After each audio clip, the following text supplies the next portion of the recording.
Tonight, my story is one I heard from a Taoist priest while traveling in China. One day, this Taoist priest, whom we'll call Lao Zhang, received an urgent phone call. The caller sounded very anxious and got straight to the point, saying they were dealing with a very tricky situation and hoped Lao Zhang could come in person.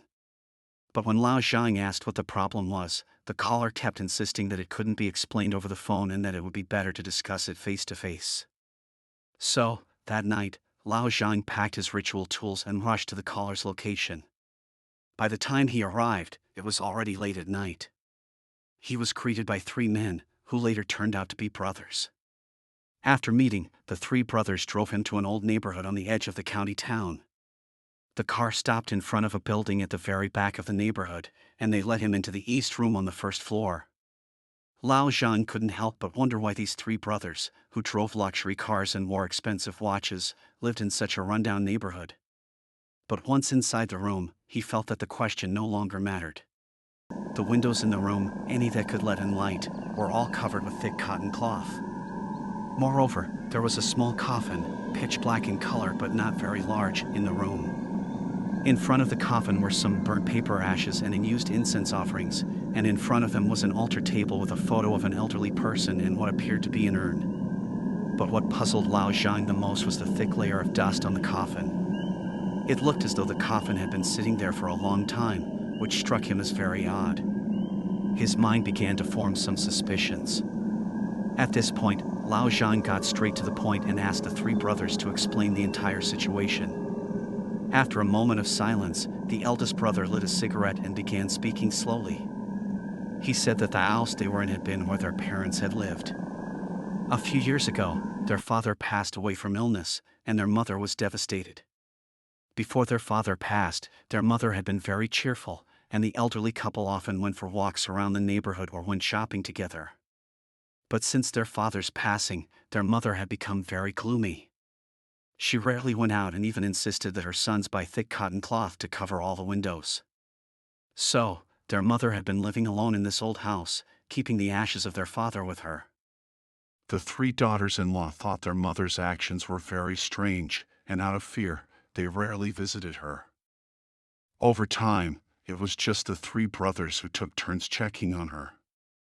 They felt uncomfortable, but after all, she was their mother, so they weren't too scared. However, since the year before last, whenever the three brothers visited, their mother would always emphasize one thing, that after she passed, she didn't want to be cremated or buried. She insisted on being placed in a small coffin in the room. Then, on March 14th of the previous year, the elderly mother suddenly called the eldest son and told him she was about to die and urged him to bring the other two sons to her home. Around 7 p.m. that same evening, the three brothers rushed to their mother's house. When they arrived, they found their mother had already dressed herself in old clothes, hunched over with a cane. The house, with its windows never opened, had an eerie atmosphere, making even the sons feel unnerved. The mother instructed the eldest son to prepare a small coffin and told the second son to gather some soil. The third son was tasked with staying home to accompany her. At first, the brothers resisted, but knowing their mother's stubbornness, she threatened to kill herself with a kitchen knife if they didn't comply. Left with no choice, the eldest and second son followed their mother's instructions. By nightfall, the small coffin was moved into the room, and the mother asked them to fill it with the soil. The following day, March 15th, the elderly mother cooked a family meal for the three sons. After the meal, she told them she would die soon and instructed them to place her body in the coffin after her death, bury her with her face exposed, and not to tell anyone. She cried bitterly as she spoke, touching her sons' heads. Shortly after, the mother passed away. The truly terrifying part came afterward. When the mother passed, the three brothers were heartbroken, but after regaining their composure, the eldest son stood up and said they should honor their mother's last wishes. However, it was a difficult task to lay the elderly mother, whose body was frail and hunched, flat in the coffin. As they struggled with this, a stray cat suddenly appeared outside, crying loudly. To their shock, as the cat cried, the mother's body began to straighten, as though she were slowly becoming rigid. Eventually, the brothers managed to arrange the mother in the coffin and buried her with the soil as she had instructed. For months afterward, the three brothers took turns checking on the house, but things seemed off. In the neighborhood, there was a school, and many elderly people lived there, with grandchildren often staying with them. The grandmother across the hall from the mother had a grandson who attended the local school. One day, the grandson was playing in the neighborhood and, as usual, was supposed to return home before dinner. However, that evening, the grandparents noticed he hadn't returned and went out to look for him. To their surprise, the child was sitting by a flower bed, staring blankly. When the grandfather called out to him, the child screamed and burst into tears. The child explained that on his way up the stairs, he had seen an old woman standing behind the cracked door of the neighbor's apartment. The woman had been staring at him with an eerie expression, which terrified him.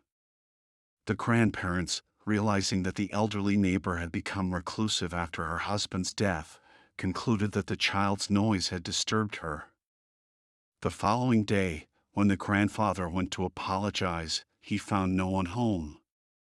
When the second son arrived, the grandfather mentioned the strange incident. The second son, upon hearing it, became immediately uneasy. He pretended to listen but didn't dare enter the apartment. As he left, he received a call from his elder brother, telling him the mother had been taken away earlier that morning. The second son quickly left, but as he got into his car, a neighbor knocked on his window and asked about the strange noises coming from the apartment at night. Terrified, the second son didn't know how to respond. When he returned home, he and his brothers began to discuss the strange occurrences. Over the months, the body hadn't decomposed at all. The brothers became increasingly worried. One night, they decided to keep watch in their car. On the seventh night, the third brother was on watch when he heard the sound of a door creaking open. He saw a shadow slowly emerging from the house. He quickly woke his two brothers, and they witnessed the shocking sight of their deceased mother walking out of the house. The mother moved silently and swiftly, and when she reached the edge of the neighborhood, she jumped over the wall and ran toward a nearby lake. It didn't look like an elderly woman, let alone a dead person. The brothers were frozen with fear. After some time, the mother's figure appeared again, returning to the apartment, holding a bloody duck in her hand. She crouched in the shadows, eating the duck in a gruesome manner, which terrified the brothers.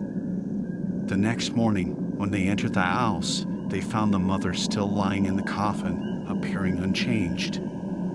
However, upon closer inspection, they noticed that her hand had been exposed from the soil, and inside her fingernails, they found blood like dirt. Her mouth was also filled with blood and fibers.